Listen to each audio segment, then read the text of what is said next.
సమాజంలో విభిన్న ప్రతిభావంతులను ఆదరించాలని కేంద్ర సామాజిక న్యాయం సాధికారత శాఖ కేంద్ర సహాయ మంత్రి రామ్దాస్ ఆథవాలే అన్నారు. చిత్తూరులో గురువారం విభిన్న ప్రతిభావంతులు వయోవృద్ధులకు కృత్రిమ అవయవాలను కేంద్ర మంత్రి పంపిణీ చేశారు.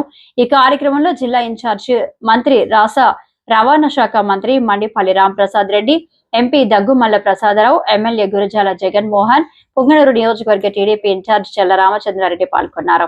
అంతకు మునుపు రవాణా శాఖ మంత్రి మండిపల్లి రాంప్రసాద్ రెడ్డి చిత్తూరులో డంపింగ్ యార్డు పరిశీలించారు.